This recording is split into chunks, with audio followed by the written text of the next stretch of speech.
Selamat datang di channel Simar Imam. Sembari mendengarkan tinggalkan like dan komentarnya bosku. Jangan lupa pasang headset kalian. Siapkan kopi dan camilan. Lupakan pahitnya kehidupan. Mari kita dengarkan sambil rebahan. Bab 726. Setelah memuntahkan racunnya, Jing Sui benar-benar bebas dari kendali racunnya. Bahkan jika aku melihat poison guanyin lain kali, aku tidak akan mengajarinya apapun. Setelah itu, keduanya beristirahat sejenak. Untuk membantu Jing Sui pulih sepenuhnya, Chen Feng, seorang dokter kandungan, sekali lagi memberi contoh dan menggunakan tubuhnya sendiri untuk memulihkan luka Jing Sui. Setelah berkali-kali, Chen Feng merasa sedikit lelah. Setelah banyak pertimbangan, tergesa-gesa membuat sia-sia, jadi saya tidak berani menggunakan tubuh saya untuk melakukan pengobatan untuk saat ini. Seiring berjalannya waktu, keduanya menjadi lapar dan memutuskan untuk pergi. Cara Chen Feng sangat sederhana, yaitu memanjat tembok gunung. Tentu saja, daripada mendaki gunung, itu akan terasa terlalu jauh. Ia memilih mendaki dengan arah sejajar sesuai dengan ketinggian gua. Selama Anda mencapai tempat tanpa air hijau, Anda bisa berjalan ke tanah dan meninggalkan jurang.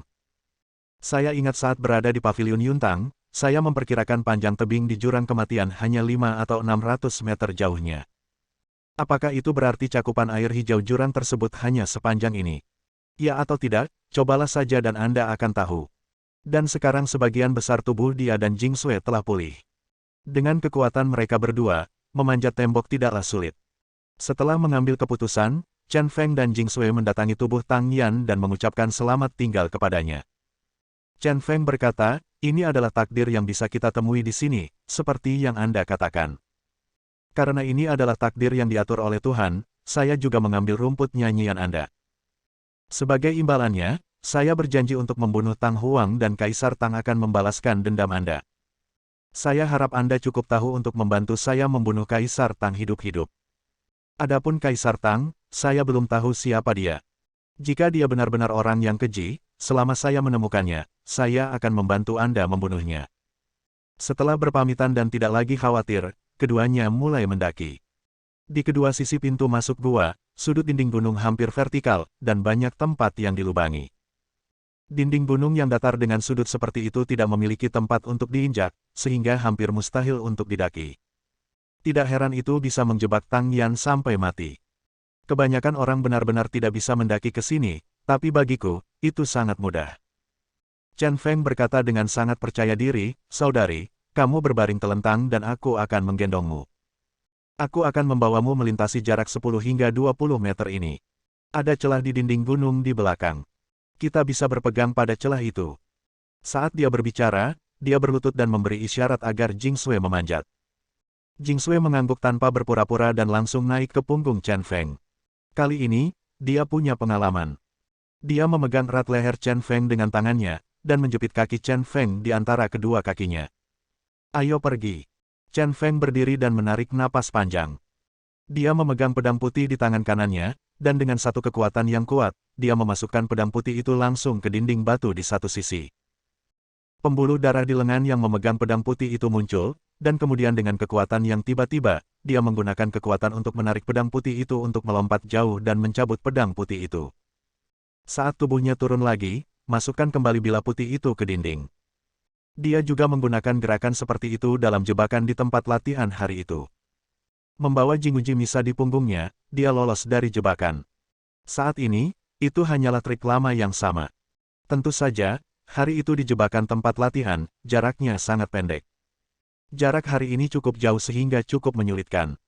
Menggunakan pedang putih untuk melompat ke dinding gunung, otot di lengan kanan Chen Feng terus menonjol, memancarkan pesona hormonal seorang pria.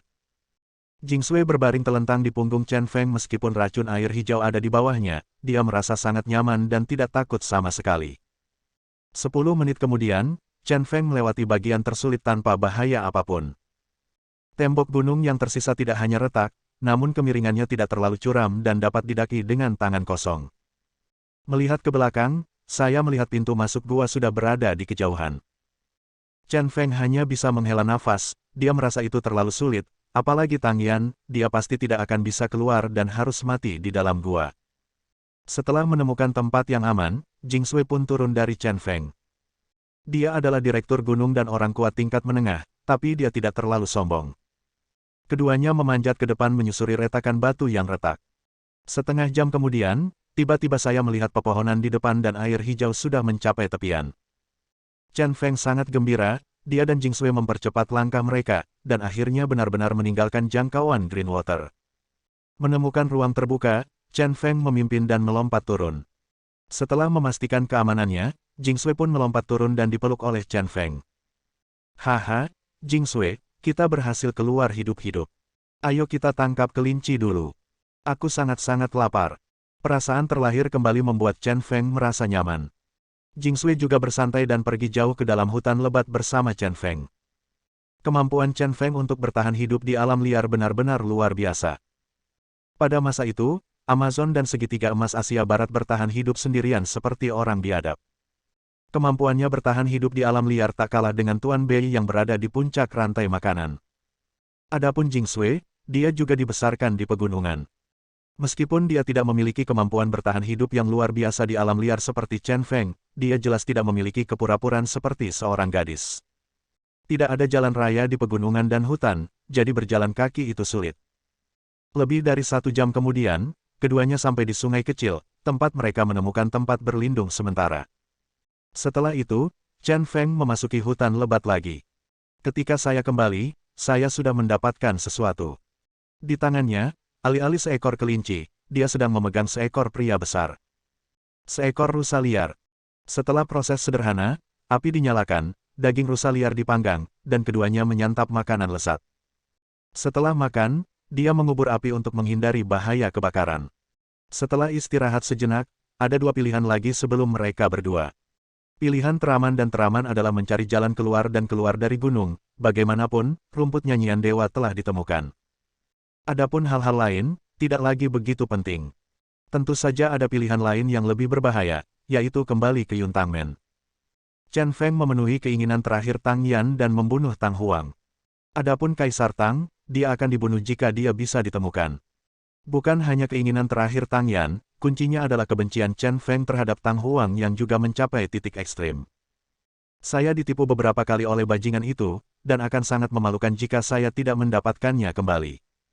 Dia adalah orang yang, seringkali, akan melakukan pembalasan terhadap orang lain. Di sisi lain, Jing Sui masih ingin berpegang pada idenya sendiri dan mengambil daun rumput nyanyian dewa untuk menyelamatkan Tang Ba. Dengan kondisi Tang Ba saat ini, dia tidak tahu berapa hari dia bisa bertahan. Jika mereka berdua memilih pergi dulu dan kemudian pergi ke gunung untuk menyelamatkan Tang Ba, itu hampir mustahil. Saat itu, Tang Ba mungkin sudah mati. Setelah keduanya mendiskusikannya, pilihan akhir sangat bulat. Yaitu menyelinap kembali ke Yuntangmen, pertama untuk menyelamatkan Tang Ba, dan kedua untuk membalas dendam pada Tang Huang. Ambil keputusan dan mulailah mengambil tindakan. Chen Feng adalah seorang navigator yang hidup di pegunungan. Membawa Jing Sui melewati hutan dan memanjat bebatuan, rasanya seperti saya sudah berada di sana puluhan kali. Dengan cara ini, entah bagaimana mereka sampai di celah Gunung Keiyun tempat mereka berasal. Naiklah dari sini, seberangi gunung, lalu turun dari tali yang tergantung di gerbang Yuntang, dan Anda akan kembali ke gerbang Yuntang. Hari mulai gelap, Chen Feng dan Jing Sui menemukan sebuah gua untuk beristirahat dan bersiap untuk mendaki gunung dalam kegelapan. Saat ini, banyak senter yang tiba-tiba menyala di jalan setapak di kaki gunung. Bab 727. Chen Feng bertanya-tanya, siapakah orang-orang ini, dan mengapa mereka mendaki gunung dalam kegelapan? Jika Anda adalah anggota Sekte Yuntang, terdapat stasiun transit di Yejiachun di kaki gunung, jadi Anda mungkin tidak akan mendaki gunung dalam kegelapan. Jalan pegunungan terjal dan pendakian pada malam hari sangatlah berbahaya. Jika dia harus berani menghadapi bahaya malam untuk mendaki gunung, hanya ada satu kemungkinan, seperti mereka, dia juga orang yang memiliki niat jahat. Kakak senior, menurutku kita mungkin pernah bertemu seseorang dengan tujuan yang sama.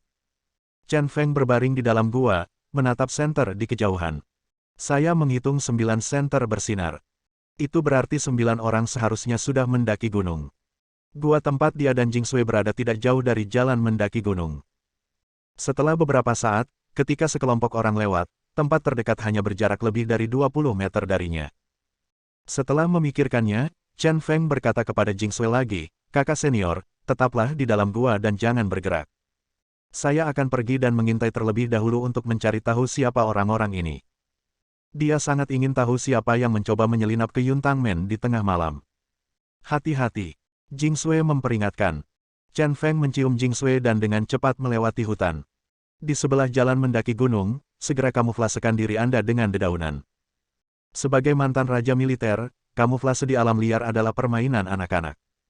Jika dia bersembunyi, tidak ada yang akan menemukannya. Benda itu tetap tidak bergerak, dan setelah hampir 15 menit, 9 orang itu akhirnya menyentuhnya. Segera, mereka melewati Chen Feng tanpa memperhatikan Chen Feng sama sekali. Para pemimpin masih berbicara di sana, semuanya berbicara bahasa Inggris.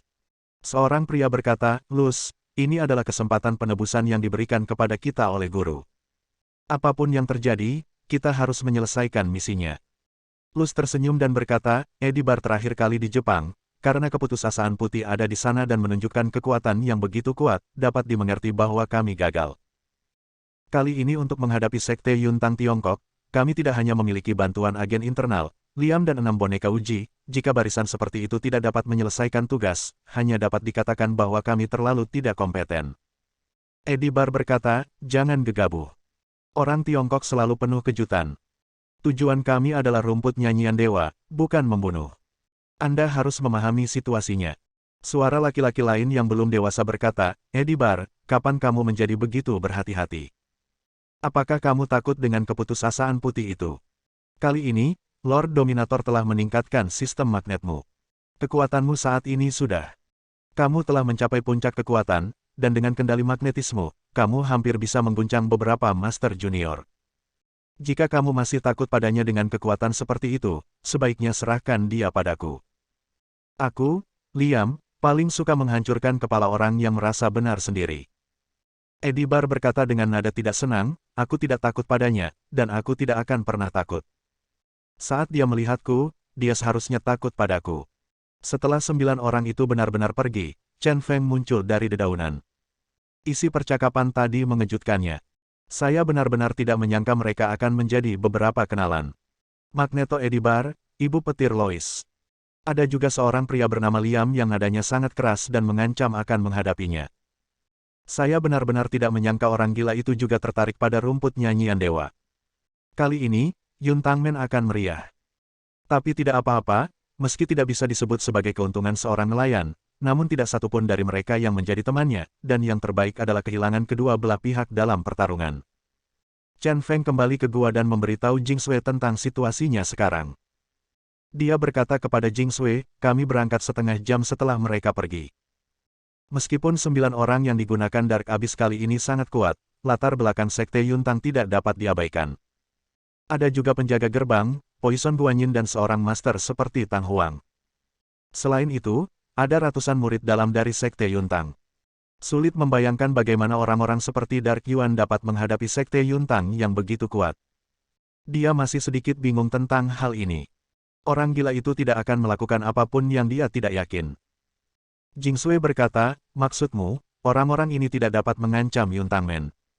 Setelah memikirkannya, Chen Feng berkata, "Saya tidak yakin, saya hanya bisa mengatakan bahwa tampilannya seperti ini, tetapi mendengarkan percakapan mereka barusan, ada pengkhianat di Sekte Yuntang.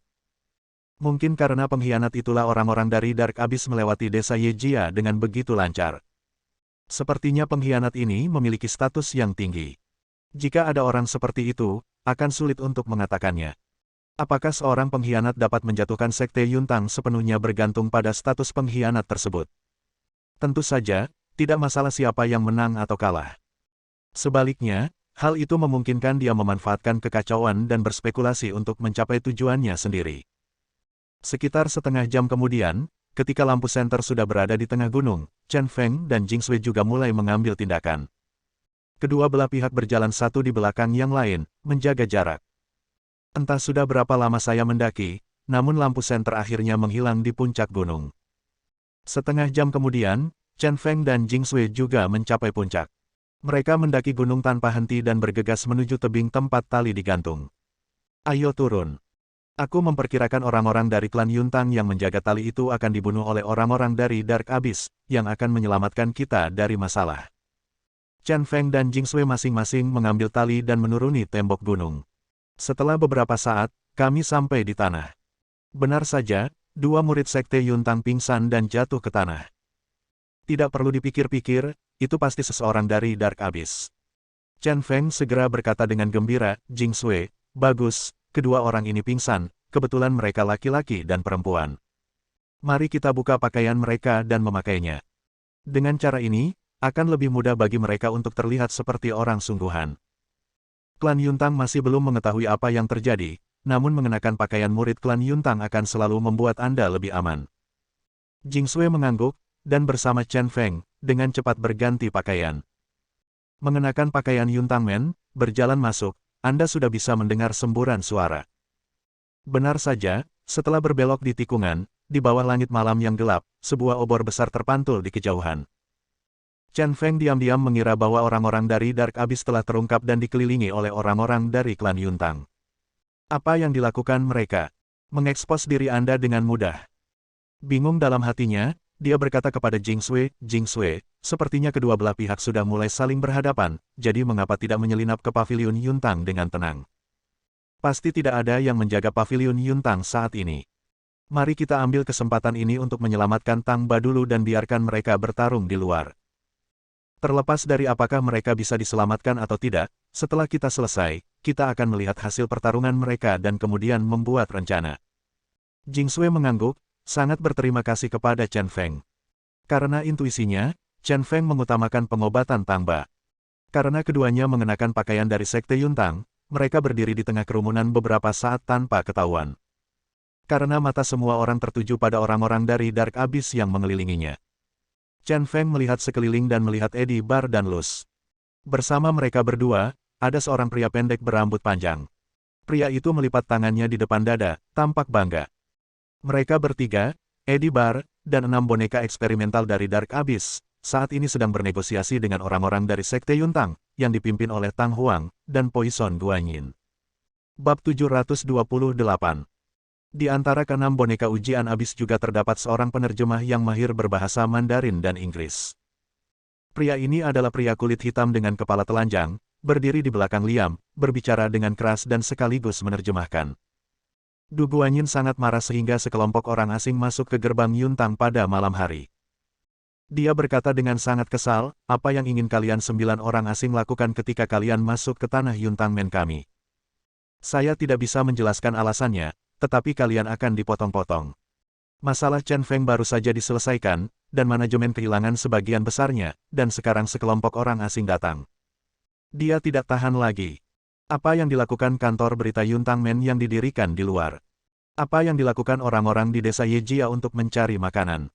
Dan apa yang dilakukan orang-orang generasi ketiga yang keluar dari dunia ini untuk mendapatkan makanan?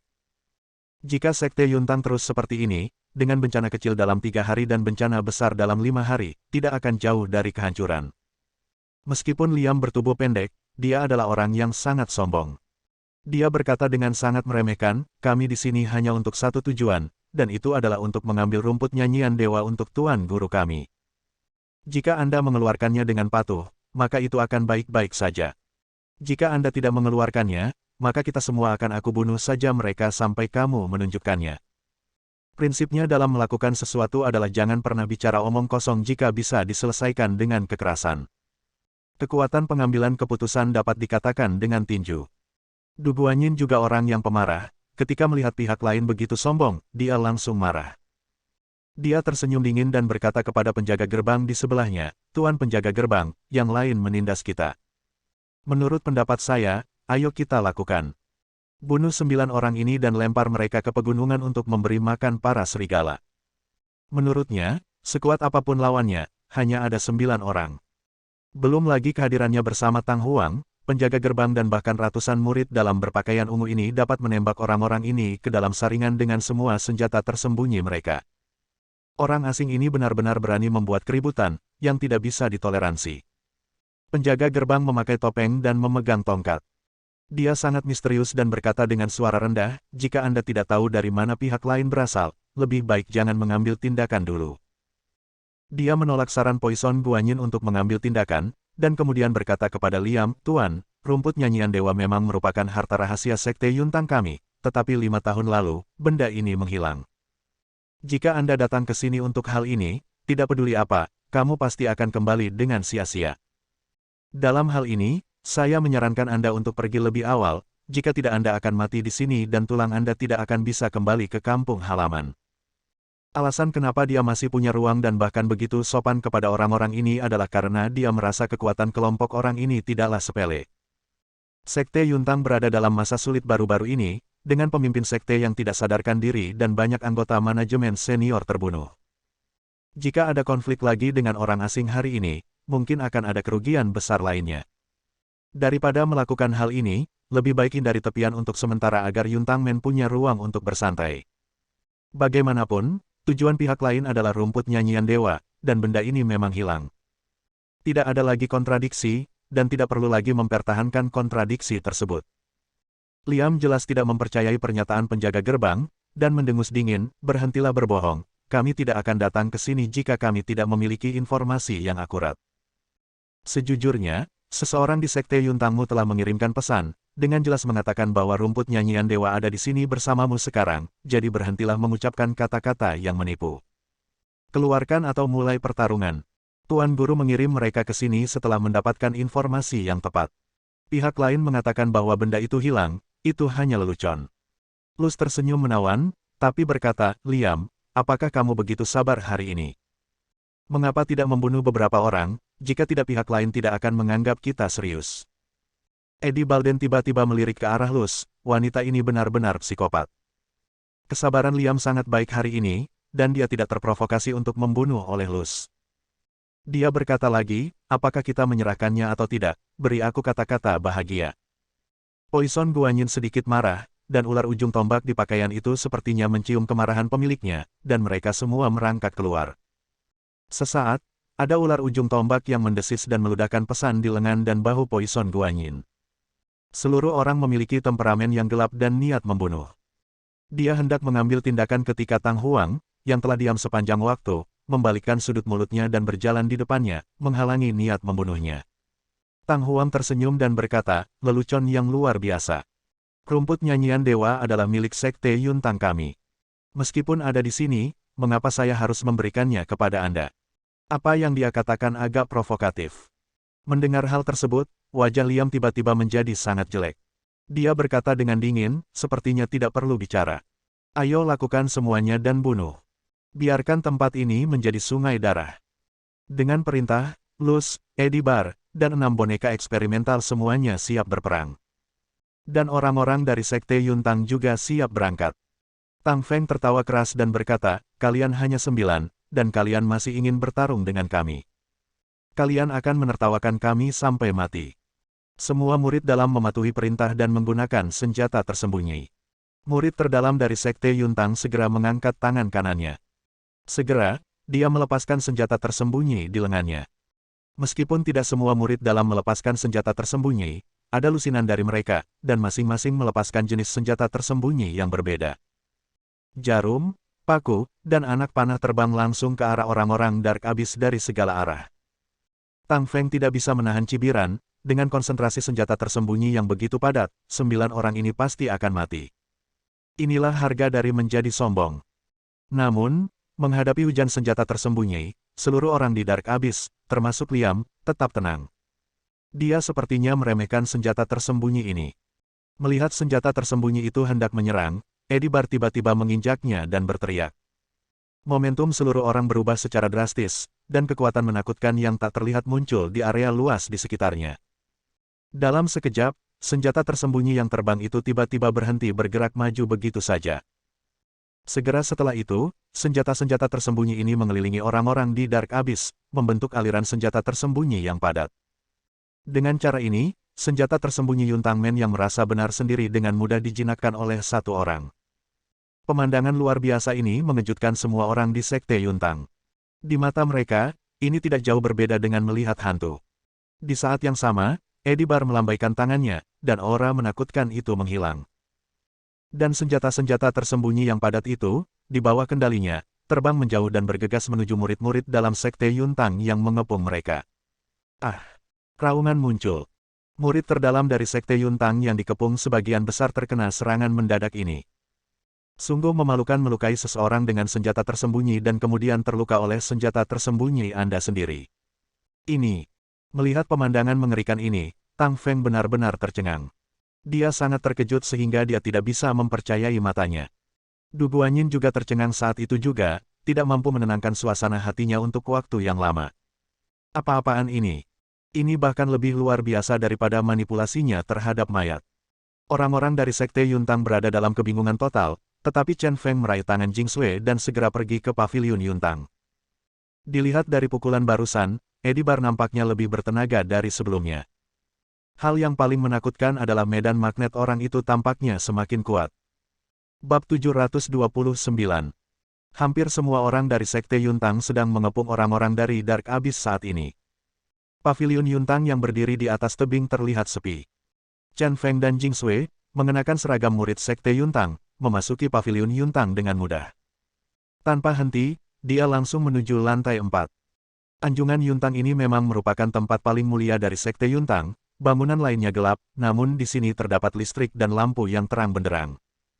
Mereka berdua berjalan cepat, dan ketika mereka sampai di lantai 2, mereka melihat sosok yang familiar. Saya melihat Tang Jing bersarang di sudut, bermain dengan monyet. Mendengar langkah kaki tersebut, Tang Jing menoleh dan melihat sekeliling. Setelah melihat Chen Feng dan Jing Sui, mereka juga terkejut. Tapi selain terkejut sesaat, sepertinya tidak ada rasa permusuhan. Senyuman polos dan romantis muncul di wajah boneka porselen itu, dan dia berkata, "Hah? Bukankah kamu jatuh ke dalam jurang? Kenapa kamu ada di sini?" Chen Feng benar-benar terkejut, tetapi dengan cepat kembali tenang. Melihat Tang Jing tidak bermusuhan, dia mulai berbohong. "Saudari Tang Jing, tentu saja kami belum mati. Penjaga gerbanglah yang menyelamatkan kami dan meminta kami untuk mengobati racun Tang Ba lagi. Cepat pergi dan temukan sesuatu untuk menyembuhkan racun itu." Chen Feng berbicara kepada Tang Jing dengan nada yang sangat tegas. "Saya hanya berharap gadis kecil yang unik ini tidak akan menghentikan mereka." Wajah bulat Tang Jing sangat manis. Dia melemparkan monyet kecil itu ke samping, senyuman aneh tiba-tiba muncul di wajahnya, dan bertanya dengan serius, "Apakah aku benar-benar bodoh di matamu?" Pertanyaan ini langsung menghentikan Chen Feng. Dia memfokuskan matanya sedikit, menatap Tang Jing, yang tiba-tiba menjadi dewasa dan mantap, dan berkata, "Apakah kamu hanya berpura-pura?" Sekarang hampir bisa dipastikan bahwa gadis yang awalnya agak disengaja dan membingungkan ini sebenarnya adalah orang normal. Perilaku sehari-hari yang mungkin tampak di luar karakternya sebenarnya hanyalah kepura-puraan. "Bukan sekedar berpura-pura, aku selalu seperti ini, tapi aku jarang menunjukkannya." Tang Jing masih tersenyum seperti boneka porselen, dan berkata kepada Chen Feng dan Jing Sui, "Saya dapat merasakan bahwa Anda dengan tulus ingin menyelamatkan ayah. Saya tidak peduli dengan identitas Anda atau bagaimana Anda melarikan diri dari jurang bumi. Selama kamu bisa menyelamatkan ayah, aku bersedia membantumu." Tang Jing tiba-tiba menjadi orang normal, sejujurnya, Chen Feng masih sedikit tidak nyaman dengan hal itu. Tapi saat ini, itu bisa dianggap sebagai hal yang baik. Bagaimanapun, hambatannya lebih sedikit dan bantuannya lebih banyak. Mereka bertiga bergegas ke lantai 4, Jing Sui berkata kepada Tang Jing, sama seperti terakhir kali, "Kompor, baskom berisi air panas, rami, ranting kayu manis, kiang huo, dan tulang domba. Bahan-bahan ini masih diperlukan." Tang Jing berkata sambil naik ke atas, "Saya memiliki semua barang yang Anda gunakan terakhir kali."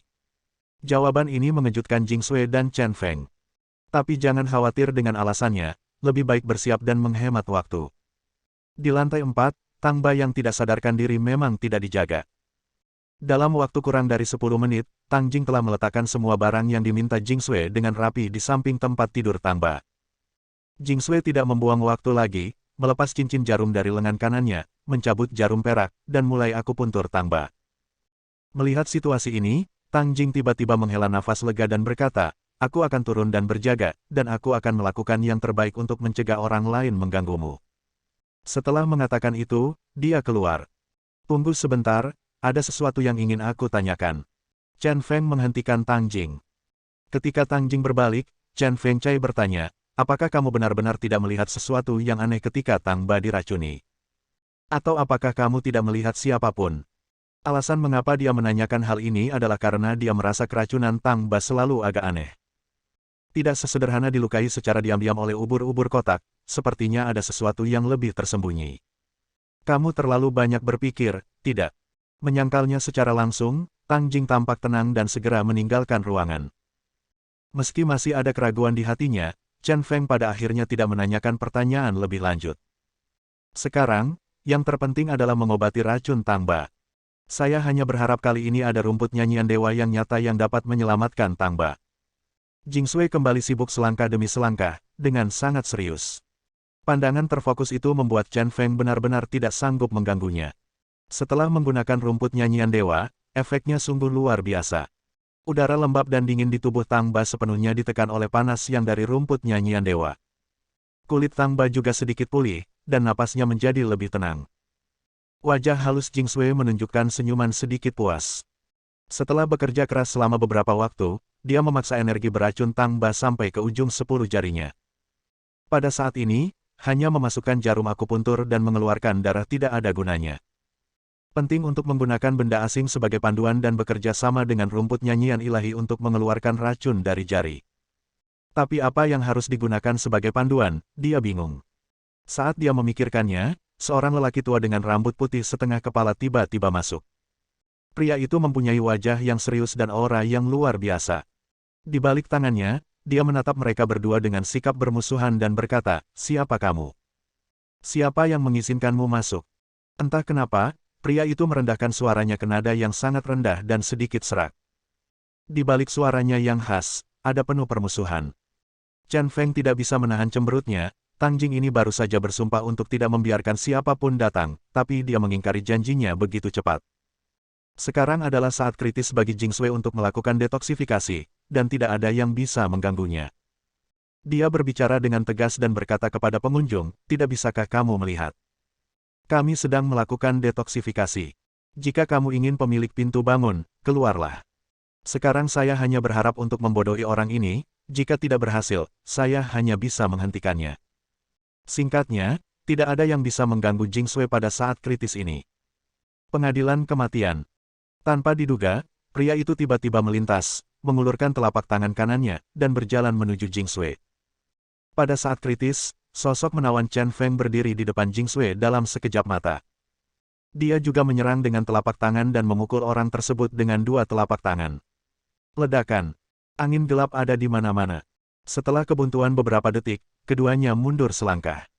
Kali ini mereka bertarung, pertarungan jarak dekat. Chen Feng diam-diam terkejut. Orang ini memiliki kekuatan yang sama dengannya dan juga seorang Grandmaster Junior. Mengapa Grandmaster lain muncul di Sekte Yuntang? Mungkinkah penjaga gerbang melepas topengnya? Melihat orang lain lagi, bentuk tubuhnya sangat berbeda, dan suaranya juga berbeda. Apalagi pria ini berpakaian sangat aneh, dia juga memakai sarung tangan besi hitam di tangan kirinya, dan dia tidak tahu kekuatan jahat apa yang dia maksudkan. Hanya ada sedikit orang kuat di Sekte Yuntang. Setelah memikirkannya, saya tidak tahu siapa orang ini. Saat dia bertanya-tanya, ledakan suara datang dari luar paviliun Yuntang. Anda bahkan bisa mendengar suara banyak orang memasuki paviliun Yuntang. Chen Feng diam-diam berpikir itu buruk. Meskipun dia tidak tahu hasil pertarungan antara orang Yuntang Men dan orang Dark Abyss, tidak peduli siapa itu, memasuki paviliun Yuntang saat ini pasti akan menyebabkan kekacauan dan mengganggu Jing Sui. Dia khawatir ketika lelaki tua di depannya tiba-tiba meninggikan suaranya dan berteriak kepada orang-orang di bawah, "Kemarilah, Chen Feng ingin membunuh Master Sekte." Teriakan ini langsung membuat khawatir orang-orang di bawah. Baru saja mendengar suara berisik hentakan tangga, setelah beberapa saat, semua orang dari Sekte Yuntang, dipimpin oleh Tang Huang, Du Guanyin, dan Tang Feng, bergegas ke kamar di lantai 4. Chen Feng. Saat mereka melihat Chen Feng, mereka semua memiliki ekspresi tidak percaya. Bab 730. Dikatakan bahwa ketika Edibar menunjukkan kekuatan tempur yang menakutkan, orang-orang dari Sekte Yuntang benar-benar tercengang. Dalam sekejap, dia menderita kekalahan telak. Senjata tersembunyi yang paling mereka banggakan gagal membantu mereka membunuh musuh, malah musuh menggunakan senjata tersembunyinya untuk melukai sejumlah besar murid dalam. Satu hal positif dan satu negatif membuat mereka sulit menerimanya. Semuanya, tolong jangan mengacau. Turunkan orang yang terluka. Ini senjata tersembunyi kita sendiri. Setelah membawanya turun, kita bisa mengobati racun satu sama lain. Sebagai tetua agung, Tang Feng masih menunjukkan gaya kepemimpinannya dan tidak sepenuhnya terganggu oleh kekuatan mengerikan lawan. Murid dalam dari Sekte Yuntang semuanya adalah elit dari Sekte Yuntang. Ia biasanya terlatih dengan baik, namun saat ini, ia juga menunjukkan kualitas psikologis yang luar biasa. Di bawah teriakan keras Tang Feng, mereka dengan cepat memulihkan ketertiban. Orang-orang di pinggiran dengan cepat membawa keluar orang yang terluka itu dengan tertib. Senjata tersembunyi secara alami beracun, dan aturan klan Yuntang menganjurkan untuk mencampurkan racun itu sendiri. Oleh karena itu, penawar racun senjata tersembunyi banyak orang hanya dapat ditemukan oleh pemilik senjata tersembunyi tersebut. Tidak, puluhan orang yang terkena senjata tersembunyi berteriak keras mencari pemilik senjata tersembunyi tersebut. Namun tidak ada yang bingung, dan dengan bantuan beberapa kakak senior, mereka menjalankan prosesnya dengan tertib. Setelah murid dalam yang terkena senjata tersembunyi dikeluarkan, murid-murid dalam yang tidak terluka dari belakang berkumpul di sekelilingnya lagi. Momentum mereka terus berlanjut, dan mereka sekali lagi mengepung penduduk Dark Abyss. Hal ini juga menunjukkan warisan dan sikap Sekte Yuntang sebagai sekte esoterik yang tersembunyi. Klan Yuntang yang bersatu membuat Liam yang selama ini ceroboh merasa sedikit kagum. Kamu bajingan, aku ingin kamu mati. Melihat kematian tragis dan luka-luka anak-anak malang itu, Du Guanyin tidak bisa lagi menahan amarahnya. Dia terbungkus ular berkepala tombak, memegang kocokan lalat, dan langsung menuju Edibar. Menghadapi Poison Guanyin yang mengancam, Edibar sangat tenang. Dengan kekuatannya saat ini, dia yakin tidak ada yang bisa menyakitinya. Serahkan ini padaku, bagaimanapun juga, kita semua adalah wanita. Luz, yang mengenakan sepatu hak tinggi tebal lebih dari 10 cm, tersenyum menawan dan melangkah ke depan Du Guanyin. Meskipun Poison Guanyin tidak ada di sini untuknya, sebagai seorang wanita, dia masih ingin bertarung dengan wanita gelap beracun ini. Siapapun yang menghalangi jalanku akan mati. Kemunculan Luz membuat Du Guanyin sangat marah. Sekarang dia hanya ingin membunuh Edibar untuk membalas dendam para murid dalam yang tewas dan terluka. Karena wanita tak tahu malu ini menghalangi, dia tidak punya pilihan selain membunuh wanita ini terlebih dahulu. Ular berkepala tombak di tubuhnya merasakan niat tuannya dan menyerang terlebih dahulu. 7 atau 8 pesawat ulang-alik hitam membuka giginya dan menggigit Luz dengan kecepatan yang sangat cepat. Menarik. Menyaksikan serangan ular ujung tombak, Luz tetap tenang dan tidak bergerak. Ada rasa percaya diri di matanya dan rasa jijik di sudut mulutnya. Saat ular berkepala tombak itu mendekat, matanya terfokus. Tiba-tiba, cahaya putih melintas di sekelilingnya, dan terdengar suara berderak. Kemudian asap hijau membubung dan tercium bau terbakar. Semua orang melihat lebih dekat dan melihat 7 atau 8 ular hitam berkepala tombak semuanya jatuh ke tanah, tidak bergerak. Asap hijau dan bau gosong berasal dari ular ujung tombak tersebut. Du Guanyin, yang awalnya menyerang, menjadi pucat karena ketakutan. Dia segera menghentikan serangannya, berbalik, dan membuka jarak aman. Melihat ular ujung tombak yang mati, dia terkejut dan bahkan lebih patah hati. Itu semua adalah anak-anaknya yang berharga. Orang-orang dari Sekte Yuntang tercengang lagi. Kemampuan mengerikan Edibar barusan masih mengejutkan mereka. Pada saat ini, trik aneh lainnya muncul pada Luz, membunuh ular berkepala tombak Guanyin yang berbisa dalam sekejap. Sekte Yuntang menggunakan senjata dan racun tersembunyi sebagai fondasi sekte tersebut. Tapi keduanya sekarang benar-benar diinjak-injak oleh orang-orang dari Dark Abyss. Ini hanyalah penghinaan terhadap Sekte Yuntang. Kemarilah, panggil aku penjaga kematian. Ayo kita serang bersama dan bunuh mereka semua. Du Guanyin benar-benar kehilangan akal sehatnya dan siap mati bersama. Perintahnya secara langsung menyebabkan kedua pihak yang semula berseberangan saling menguji untuk memulai perang total. Kekacauan. Kekacauan. 6 boneka percobaan bertarung melawan ratusan murid batin. Edibar versus Tang Feng. Luz versus Du Guanyin. Di Dark Abyss yang gelap, hanya Liam yang berdiri kokoh seperti batu. Tubuh pendeknya memancarkan aura menakutkan yang mencapai langit. Orang yang berhadapan dengannya adalah penjaga gerbang yang memakai topeng dan memegang tongkat. Aku tahu kekuatanmu tak terduga, jadi izinkan aku bertemu denganmu. Liam mencibir dan menggerakkan anggota tubuh pendeknya. Tiba-tiba matanya terfokus dan dia bergegas menuju penjaga gerbang. Penjaga gerbang tetap tidak bergerak dan diam, masih penuh misteri. Saat Liam hendak menghubunginya, tiba-tiba dia berayun ke belakang seperti perahu kecil, memanfaatkan situasi untuk menghindari serangan Liam. Keduanya menyerang dan menghindar, dan mulai bertarung. Keduanya menemui jalan buntu, namun Du Guanyin dan Tang Feng tidak jauh lebih baik. Meskipun Tang Feng juga ahli puncak, dia sangat kuat. Namun menghadapi Eddie Bar yang juga merupakan pemain top, ia kalah telak. Eddie Bar, Magneto, lebih unggul sejak awal pertarungan. Dia menggunakan magnet untuk sepenuhnya mengendalikan beberapa senjata tersembunyi yang tersebar di sekitarnya, melayang di sekitarnya seperti ular. Akibatnya, Tang Feng hampir tidak punya tempat untuk memulai. Setelah banyak serangan, mereka semua berhasil dihalau oleh aliran senjata tersembunyi. Tak hanya itu, beberapa jarum perak masuk ke tubuhnya dan di bawah kendali Eddie Bar, menimbulkan malapetaka di tubuhnya. Dengan cara ini, Tang Feng benar-benar kehilangan kekuatan bertarungnya. Hidup atau mati, semua tergantung pikiran Eddie Bar. Racun rakup Guanyin selalu terbunuh oleh arus listrik ketika mendekati Luz. Terlebih lagi, racun Poison Guanyin langsung tersengat listrik menjadi abu. Poison Guanyin sangat tertekan, dia belum pernah menikah atau memiliki anak di usia yang begitu muda, jadi dia menganggap makhluk beracun ini sebagai anaknya sendiri. Sekarang menyaksikan ular-ular beracun mati secara tragis, sungguh menyakitkan hati saya. Dan dia sendiri, terlepas dari semua kemampuannya, tidak berani menyentuh Luz. Kemarahannya tidak bisa dilampiaskan, dan dia menjadi gila. Selain pertarungan antara orang kuat, pertarungan antara boneka eksperimental dan murid dalam bahkan lebih brutal. Keenam boneka uji ini sebenarnya adalah ahli modifikasi mekanik seperti Cao Baibai. Tidak hanya mereka sangat mampu dalam pertarungan sebenarnya, beberapa mesin yang dipasang di tubuh mereka bahkan lebih mematikan. Secara khusus, beberapa orang dilengkapi dengan jet air. Tekanan pancaran air yang mengerikan menciptakan kemampuan pemotongan yang mengerikan. Banyak murid dalam yang langsung dipotong pinggangnya oleh pedang air, dan meninggal secara tragis. Dengan cara ini, ratusan murid dalam, meskipun mereka mengepung 6 boneka percobaan, menderita kerugian besar dan menderita luka berat. Pada saat ini, beberapa murid dalam datang ke pinggiran pertempuran membawa 4 peti mati. Mereka melemparkan peti mati itu ke tanah dan berteriak serempak, "Tuan Paranormal, bawalah penjaga kematian." Poison Guanyin, yang bertarung sengit dengan Luz, mengelak dan menarik seruling hitam dari belakang. Dia menghela nafas lega dan bersiap untuk melawan.